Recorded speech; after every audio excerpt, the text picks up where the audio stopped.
Friends welcome back to our channel Irin Jaya vlogs. বেশ অনেকদিন পর আজকে আমি আমার ব্লগ বানাচ্ছি। আমার লাস্ট উইকের একটুই তোলা ছিল, কিছু ক্লিপিংস নেওয়া ছিল দোলের। মানে দোল তো 14th মার্চ ছিল, বাট আমি সেলিব্রেট করেছি আমার কলেজ ফ্রেন্ডসদের সাথে 13 মার্চ। মানে আমি তো আশুতোষে পড়তাম, তো অফিস থেকে এসে ফ্রেশন আপ হয়ে সেজে গুজে আশুতোষেই যাই সেদিনকে দোল খেলতে। বেশ অনেক বছর পর আমি দোল খেললাম। আর মানে আমি অতটা এক্সপেক্ট করে যাইনি, ভেবেছিলাম যে হ্যাঁ এটা মাথায় ছিল যে আমার ফ্রেন্ডসদের সাথে দেখা হবে, দোল খেলবো, গল্প করবো, বাট এরকম মজা হবে বলে আমি ভাবতে পারিনি। ভালো মজা হয়েছে, গল্প করা হয়েছে। আমি যেখানে ফুচকা খেতে যাই সেখানে ওদেরকে নিয়ে গেছি, মানে আমার পাড়ায় যে ফুচকার দোকান যার কাছে আমি খাই ওর কাছে নিয়ে গেছিলাম ফুচকা খাওয়াতে। তো সবাই মানে ফুচকা খেয়ে মানে সবাই বলেছে, আমার যে ফ্রেন্ড আছে বর্ণালী বলে, ও তো আগে ওখানে খেয়েছে 1-2 বার, তো বাকিরা খাইনি ওখানে। তোরা খেয়ে বলছে খুব ভালো ফুচকা রে, খুব ভালো খেলাম ফুচকা, সবাই ভালো বলেছে। তো বেশ এরকম বললে বেশ ভালোও লাগে যে না তুই যেখানে নিয়ে গেছিলিস সেখানে ভালো, বা তুই যেটা সাজেস্ট করেছিলিস সেটা ভালো, এরকম বেশ শুনতে ভালোও লাগে। আর বাড়িতে আমরা দোলই খেলিনি, আমরা 3জনেই খেলিনি। একটা কথা আমি দোলের আগের দিন ঠাকুরকে দেওয়ার জন্য মিষ্টি আবির কিনে এনেছি, ঠাকুরের কাছে আবির রেখেছি, বাট আমার মাথা থেকেই বেরিয়ে গেছে যে আমি আবির কিনে এনেছি বলে। আর 14 ফেব্রুয়ারি বাবার অফিস শূন্যবাদ গেছিল, কারণ ওদের দোল বা বিশ্বকর্মা পুজোর টাইমেই খাওয়া দাওয়া হয়, তো বাবা তাই জন্য গেছিল, তাড়াতাড়ি চলে এসেছিল। তো বেরোনোর আগে আমার বাবা আমাদেরকে আবির লাগিয়েছে, কি আবির, পাউডার দিয়ে, বলো মা? যাওয়ার আগে আমাদেরকে পাউডার লাগিয়েছে। আমি বলছি না পাউডার লাগাবে না, পাউডার নষ্ট করবে না, আমি তো একটা খেকি মেয়ে।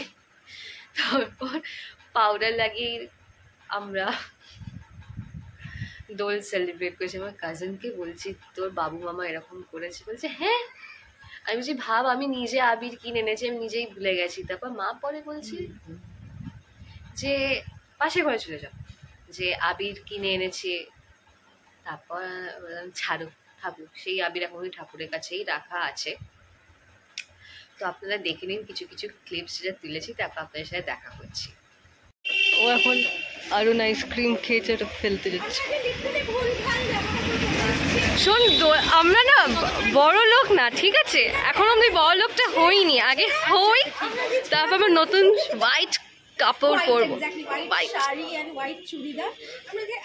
হোয়াইট প্যান্ট, হোয়াইট টপ, সব সুন্দর। হ্যাঁ আজকেও সেজে এসছে, মানে মনে হচ্ছে কোনো নর্মাল ডে মনে হচ্ছে না।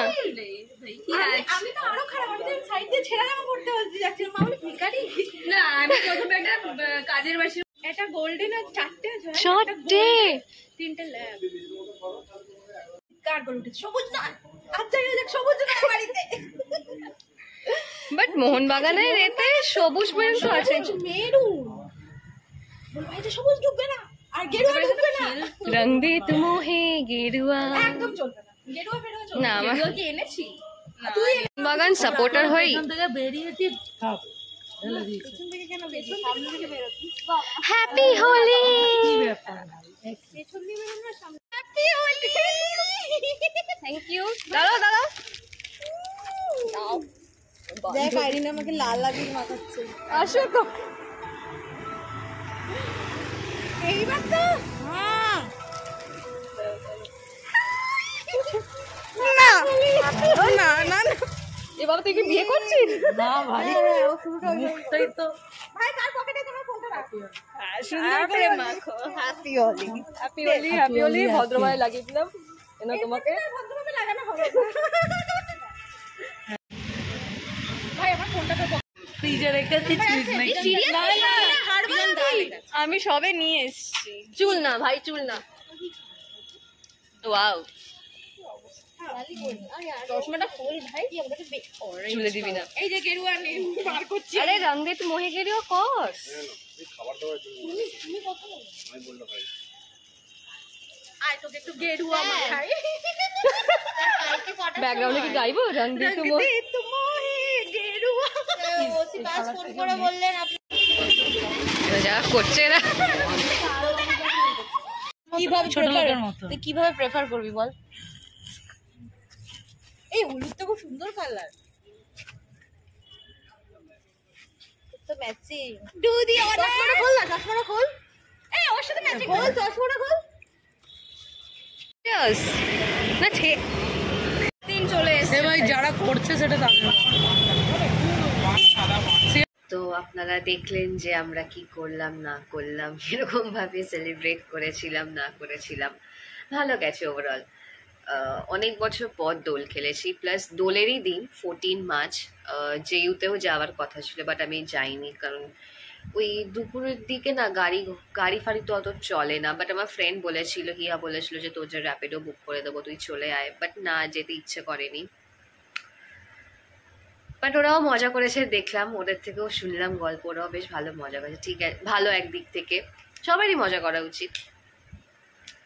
আর বাড়িতে সেদিনকে আমরা প্লেনই খেয়েছি, মানে ভালোই খেয়েছি, বাট প্লেন খেয়েছি। আমরা সেদিনকে খেয়েছিলাম ভাত হয়েছিল, ডাল হয়েছিল, আলু সেদ্ধ হয়েছিল, আর চিকেন পকোড়া করেছিল মা। কারণ পরপর দুদিন না আমাদের মাটন খাওয়া হয়েছিল। আসলান থেকে আমরা যে ওই বিরিয়ানি আর এই চাপ কিনে এনেছিলাম না, তো যেদিনকে প্রথম দিন কিনে আনি সেদিনকে আমরা বিরিয়ানিটা খাই, আর মাটন চাপটা রেখে দেওয়া হয়, সেটা পরের দিন খাওয়া হয়। তো দুদিন ওই মাটন খেয়ে না আর ইচ্ছে করছিল না যে দোলের দিনও মাটন খাবার। তো সেদিনকে আমরা মাটন না খেয়ে আমরা এই ডাল, আলু সেদ্ধ, ভাত, চিকেন পকোড়া, দই এসব খেয়েই আমরা দোল সেলিব্রেট করি, মানে প্লেন খাবার খেয়ে। কারণ দেখবেন যে কন্টিনিউয়াস না চিকেন মাটন খাওয়া যায় না। রোজ আপনি মাছ ভাত খেতে পারবেন, মাছের ঝোল ভাত খেতে পারবেন, বাট এই চিকেন মাটন না ডেলি খাওয়া যায় না। একদিন দুদিন খেয়ে মনে না একটু প্লেনই খাই কিছু, তো আমরাও সেটাই করি। আর ব্যাস সেটাই ভাবে আমরা সেলিব্রেট করেছি দোল। আর রিসেন্টলি ব্লগস কম দেওয়া হচ্ছে কারণ আমি সত্যি এখন আমাদের ইয়ার এন্ডিং চলছে, তো কাজের জন্য বিজি আছি, টাইম বার করতে পারছি না। এই না যে কোথাও বেরোচ্ছি না, বাড়িতেই বন্দি হয়ে আছি। অফিস থেকে আসার পর বেরোচ্ছি সবই করছি, বাট সেই আর এনার্জিটা পাচ্ছি না যে ব্লগ করার জন্য। বাট না, আবার আমাকে কি বলো ওটাকে, মাঠে নামতে হবে আবার।